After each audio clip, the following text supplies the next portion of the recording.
Oh yes, thank you for the introduction. So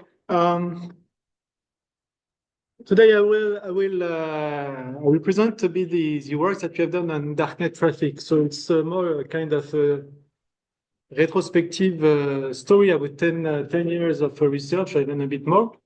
So that's this kind of range from a long time. Do not expect so much on a fancy topic like generative AI in this talk. I think the most fancy stuff I will talk about here will be LSTM, so it's not so much fancy. But yeah, let's do. I think it's important because I will show you what bits of all things have been evolved over 10 years and what we can really do or still do with darknet traffic. We'll check that. But before I really start on, let's say, the technical topic, one just maybe that we are sure we are talking about the same thing because darknet, the term darknet has different meaning. Here I use it as a sense of network telescope. So in the sense that basically you assume darknet is basically a subnetwork of IPv4 subnet. Well, so you have a set of IP addresses that are not used for anything, that have never been used normally for anything, and you just collect silently all the traffic coming to this IP address. Of course, they are routable, so they are announced via BGP routing. And so you just collect what we call the internet background radiation. Basically, you collect weak signal of what happens over internet. This is the idea of darknet. This is completely passive. This is really important. You can see in the history that it's something that somehow has been invented a long time ago, even before the Tatars in the century, actually. But it becomes very popular, I think, around 2005, between 2005 and 2010, it was very, let's say, the big hype around that, or you can use darknet to monitor large-scale threats. One very well-known darknet to network telescope is the same, in my talk at least, is the one from University of California, San Diego. So here is a very schematic view of the darknet. So what you can see with the darknet is that when there is, for example, attacker A that is doing some scan activities over internet, you expect that some part of the scanning activities will reach your IP space.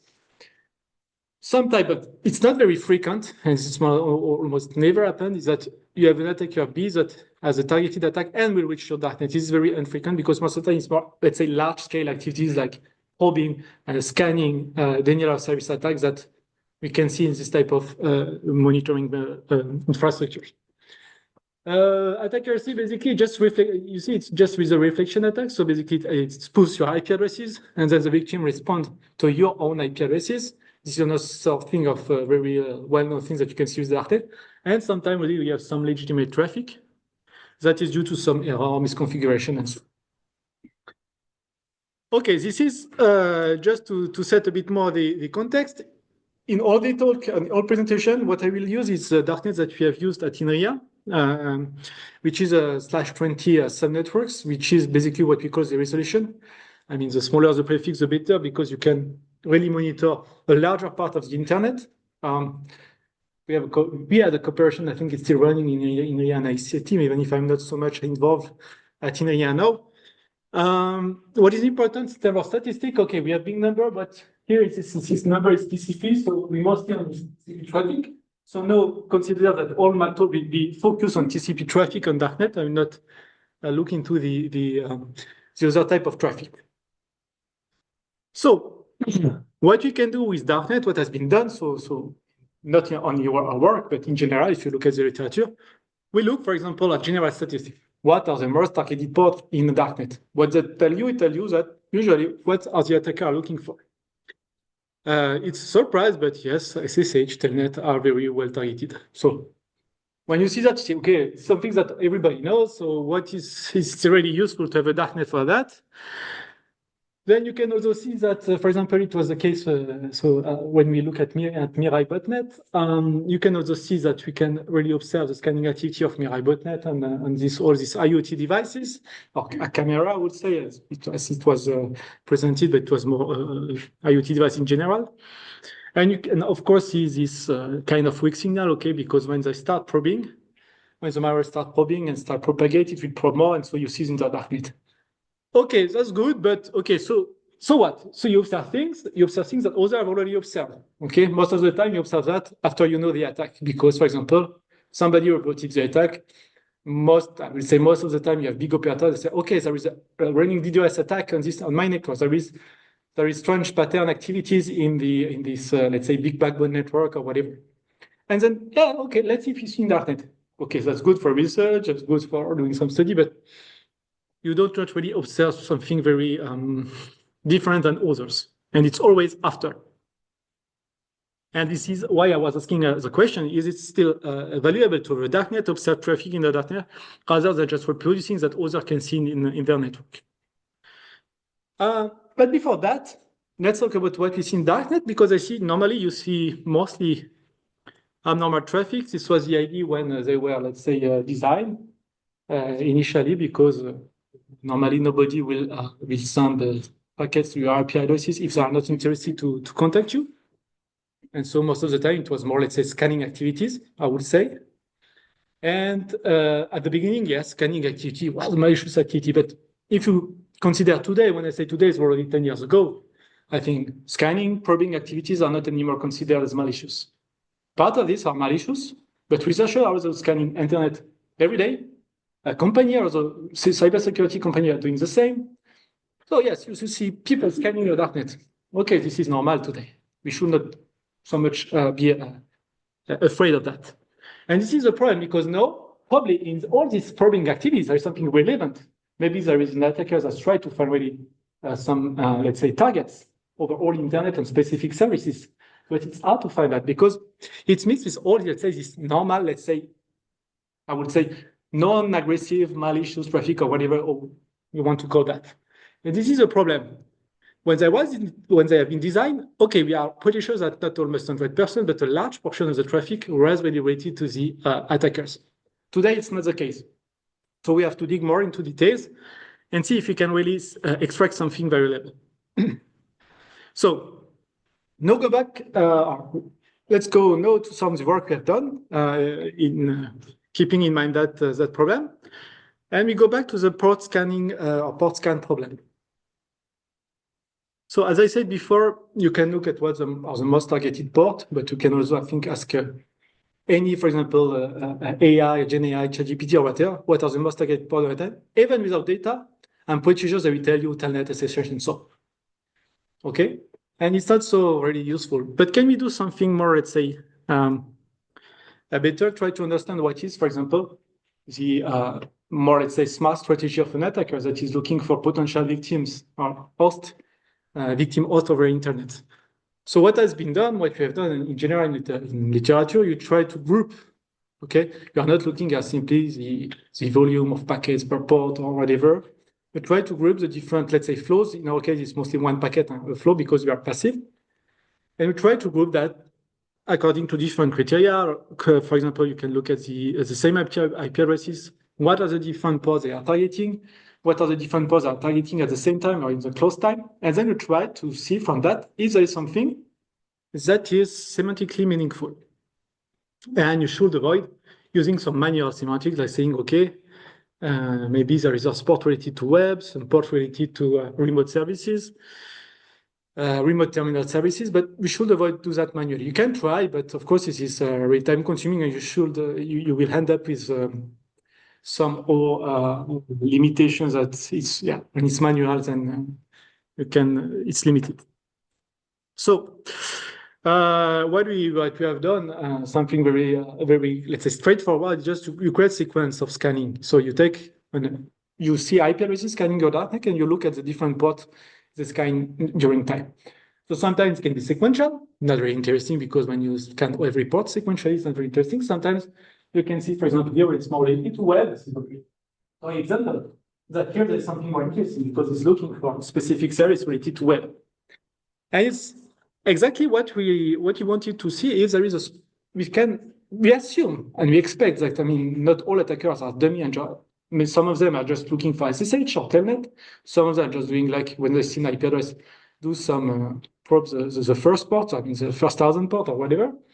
But probably there are some intelligent attackers that are looking for specific services they want to attack, or specific environments they want to attack, and they are looking for specific port number open or service they could attack.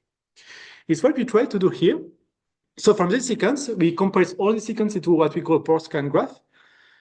The idea is that you just create a graph where the nodes are the port number and just create edges when there is it appears sequence and it's weighted the number of times it appears. This is basically, of course, you can normalize everything.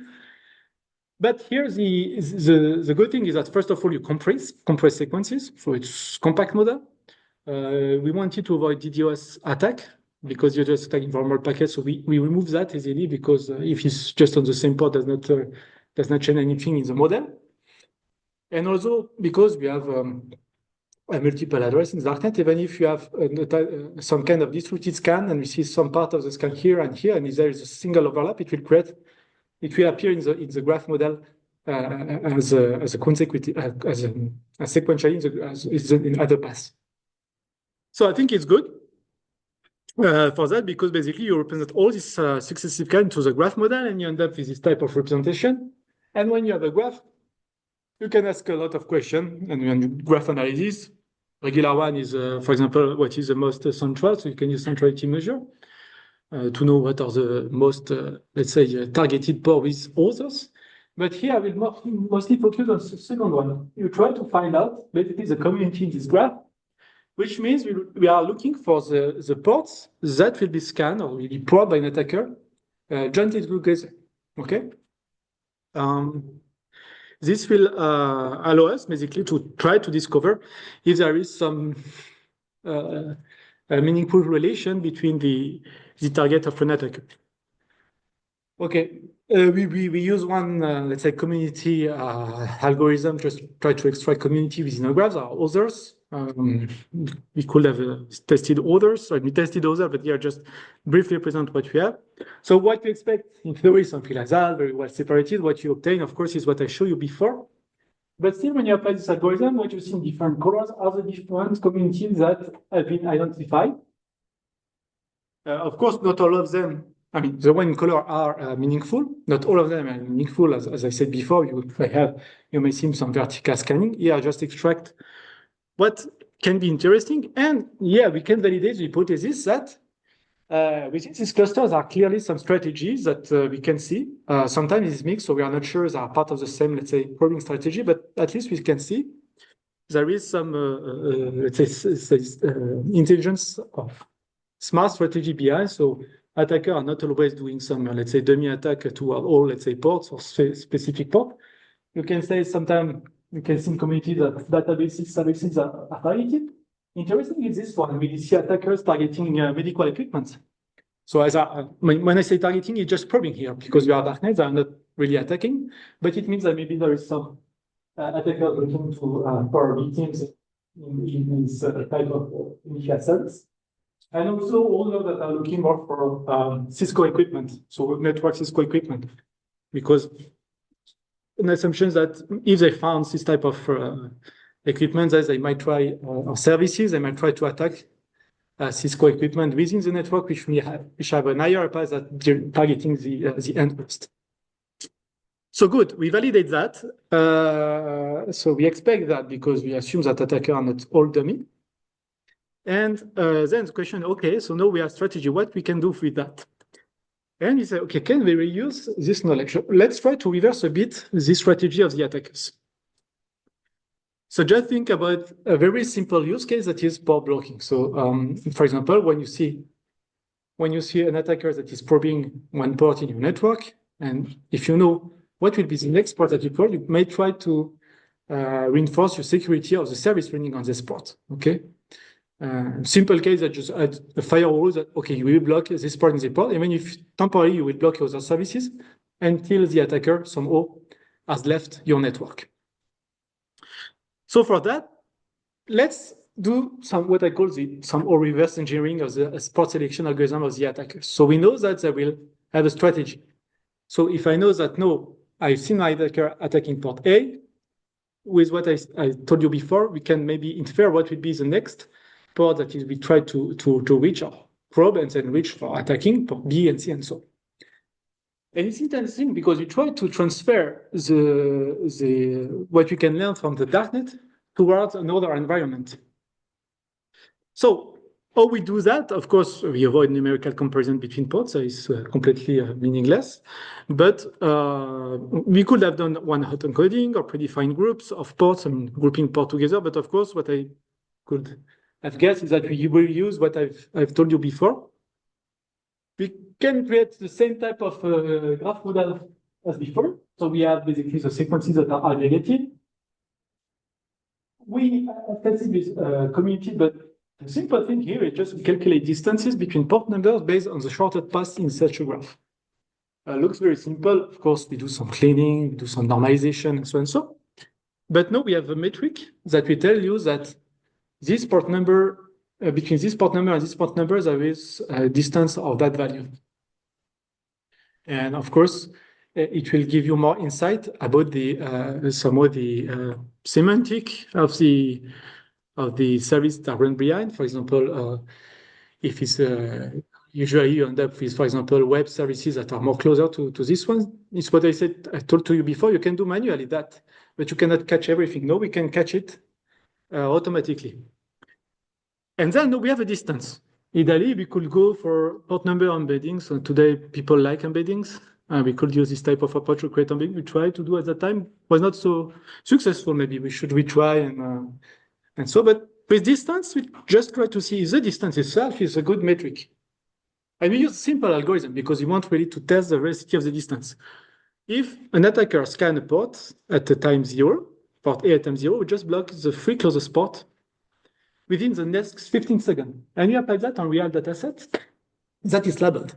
And it works pretty well. We were able to block the probing activity of an attacker with a true positive rate, some false positive, but very low.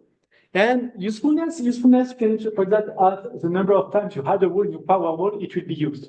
So you see, of course, maybe half or even sometimes less of your rules are used. But okay, this is, even if you have the rules, it may increase a bit the processing time. Maybe if you really implement that into it may increase the processing time. But it will not impact the normal traffic because you have a rule that will not match a trigger.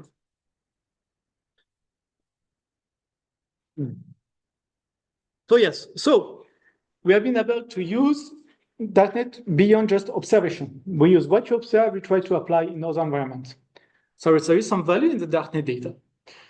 But something that I've already told you that is a bit of a problem with Darknet is that we just use for doing some kind of post-mortem observation, meaning that, okay, if you see that, maybe there are some peaks, but you don't know really what happens. But if I told you, oh, there was an attack on a certain port this day, then you can clearly identify which data should look into that, and you can filter, you can, and so on.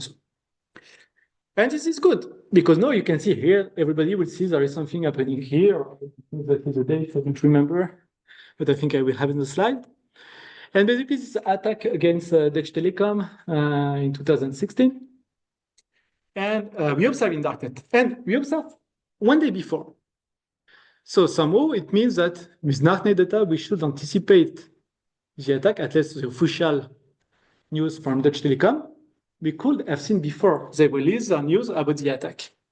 We could, because we did that after the attack. So we analyze the data. Oh, there was an attack at Deutsche Telekom. Let's look if you see something in our Darknet. Okay, we look something, but again, we did that after the attack. It's not anymore so much valuable. Can we do that before? Can we detect that before we know there is an attack? And this was a long part of one project that we have. Can we try to do some prediction, but prediction in the sense of forecasting, not only prediction in terms of machine learning, but really forecasting here. And really, we not present detail all this, but basically at the end here, you see, we have some LSTM, do some, let's say, prediction. But what is important, we just review a bit what we have done before, which is important is that we try to cluster together port numbers. It's not exactly the same model as before, but we try to predict basically what we call the probing rate, the number of packets per second you will receive on a certain port in your Darknet based on the historical value of the probing rate of this port and all the ports that are close to this port in terms of affinity. So we did a bit as before, but very simple. We just look at what are the ports that are usually probed together, and by the same IP address and at the same time. We combine all this information. So for example, here, what does it mean? It means that, for example, we know that for predicting the Probing quality, we should use AKT, 443, 22, 22, and so on. So we can create more, let's say, specific model for prediction the probing rate. We use other feature as well. And then we apply this, we try to do one step ahead of time, this prediction. And what we can do, because usually we just evaluate if your prediction is close to the expected value. But in that case, it's just predictions of machine learning. You want to predict one step ahead of time, or even more, but we are not really successful for more. So we do a simple linear regression. For example, you take the probing rate of your code, you do a linear regression. So it means that here we are only using the time series of this given code. And you do the prediction using the method that I showed you before with more information. And you see if I anticipate if there will be a difference in one step ahead of time. With that, you change a bit. You can really see if there will be a large difference, because normally in Darknet, I think things are, because we collect weak signal, we should not see so in normal traffic. I mean, every day, as I said, there are probing, there are people doing some scanning. It's quite, I would say, smooth, the transition. So normally with linear, when everything goes well, it's linear over a short period of time. It's not linear overall. We should not see this kind of abrupt changes, but now we can detect it. And we just compare this with what we call the cyber risk indicators. So the problem was how we can validate that. So we have an indicator, okay, good. How we can validate? We use the vulnerability database, we use CVE, and we create, for port number, we create, of course, this value of these indicators, and we create also this a time series related to CVEs that relate to this port. So it's quite a lot of manual, to be honest here. We have to extract CVE using keyword. So for example, to extract services that relate to a certain port, and we have basically two time series, one for the same port, one about the warning indicator and one about the CVE, which is, I think it's precise here, the sum of CVE score. At every, I think we evaluate it every day. And then we just try to see if they are aligned or not. For that, we use DTW, dynamic time warping, because one issue is that sometimes when an attacker is doing the red eye attack, the CV will be published after the attack. But sometimes the vulnerability will be disclosed, for example, by an ethical researcher. And so normally you should not see any attack sign in your darknet because it has not been used for malicious activities. But then attacker will try to use that maybe 6 months later when it's disclosed.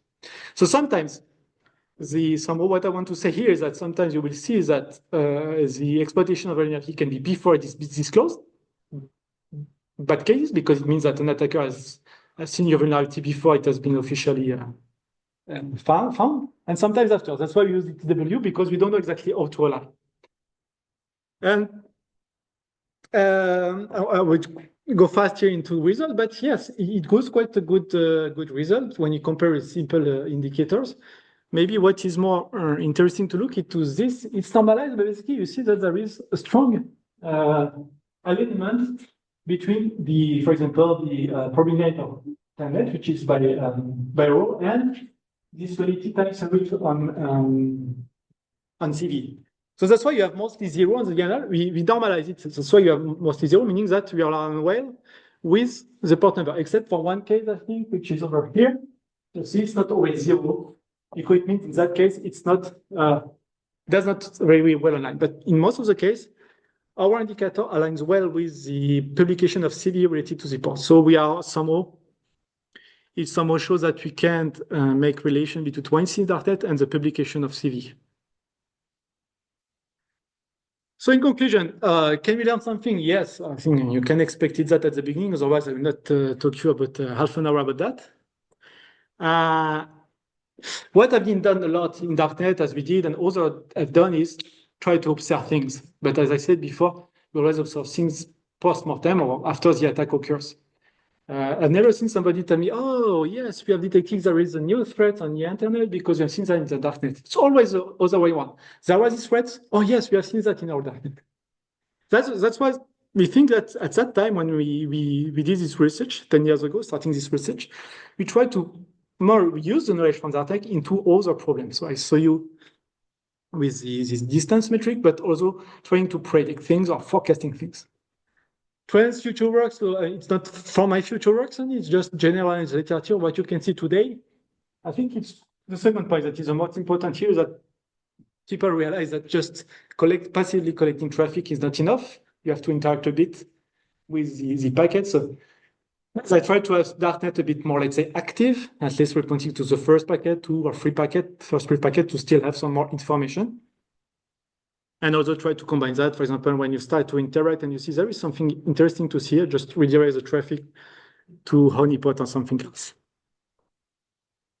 I want also a bit just to show acknowledgement to all people who have worked on this topic, also to the workshop organizer for declining to present that. So some projects are all done. So I'm not obliged anymore to put a logo, but I think it's important because I think all these projects have somehow had to work on that.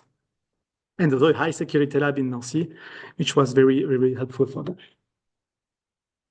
Okay, this is publications. Anyway, season presentations. I know I've learned here that it's important to have QR code on presentation, so I put mine. There is no public code. It's only my email address and maybe my professional contact details. So feel free to reach me for this topic or other topic on AI cybersecurity.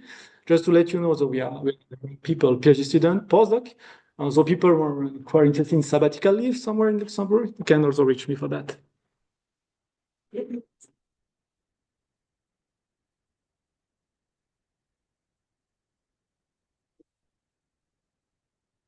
Hey, thanks for the very interesting. I was wondering, when you are presenting a solution of you shut down the ports for 15 seconds, that does not work in practice, right? You cannot shut down the service for 15 seconds. What are the alternatives for that? Okay, so in this work, yes, we did that experimentally on network traffic. In practice, what you can do as so the two things is that, first of all, you know the attacker's IP addresses. You can really select what are the IP addresses that you would like maybe to filter out. But I think there is, I don't know if you look at. I'm also working more on reactive security today, where you can deploy on-the-fly microservices, firewall, update firewall rules, and we have shown at least on virtual infrastructures that we can really fastly deploy. In our case, it was not this work, and filtering rule just to stop malware propagation. So it's still doable to do that in the really short time frame. The problem is that in practice, people does not like that, in particular when you present that 10 years ago, because people in networking, operators does not like that you automatically change your network configuration like that. I mean, if you work in a company and firewall, you do not change the firewall configuration like you change your configuration on your computer. Today, I mean, it starts to be changing a bit the mind because I really understand that they need more automations, more, let's say, reactive security as well. But yes, you're right. 10 years ago, you cannot say to people you can change your firewall, like as I said here. In your presentation, you showed that some medical service ports were accessible from anybody. Why those critical services were using? So here, what they are not accessible. There are people that are looking for. Yeah. Okay.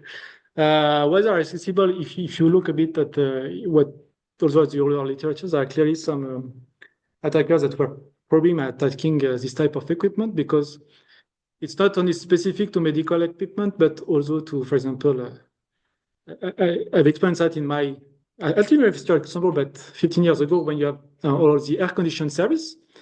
Basically, the service are operated by external entities. They put this in your network, but they need to remotely manage it.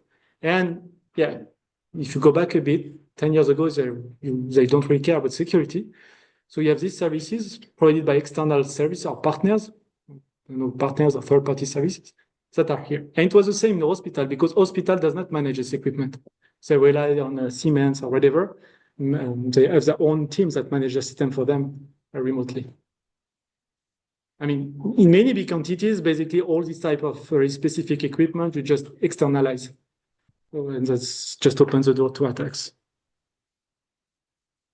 Did you pay attention to tools like Hermitage or Metasploit learn the pattern of the attack? We did in other work. We did a bit with some success. We applied some hidden Markov model, try to see what are the strategy. Yes, cannot say exactly which tool we have been looked at, but we try to do with other. But was not presented here. But if you're interested, I can provide you reference to this work. You need to look at the darknet traffic. Couldn't you just create a virtual machine and receive scans that way and analyze that? Sorry, I didn't get the question. When you create a virtual machine somewhere, Yeah, you start receiving scans and things like that. Couldn't that be used instead of darknet traffic?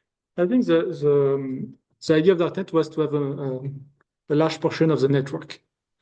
And so, because if you have a single IP addresses, you will, if for example, if the attack is probing a bit randomly, and when you have a higher range, you have more chance, of course, that it will reach your IP addresses. I think, but of course, behind, you can put what you want. I mean, basically, the idea is that you have this range of IP address, and behind, you just put a collector, whatever is virtual machines or. But normally you do not respond, but this is a very strict definition and it changed a bit. And but this is also a problem because IP addresses today are, I mean, beyond the cost of the infrastructure, IP addresses are quite rare, and so it's not so easy to have it. And have you determined that there are other type of attacks that can be detected using darknet? To be honest, that's why we have done this work, because except this large scanning, DDoS, maybe some botnets or malware propagation. That was a problem, actually. We observed that everybody observed in their own networks. And so what we can do more. So we try just to transfer this. Okay, maybe we stop here for the question. Okay. Tomorrow. Thank you. Okay.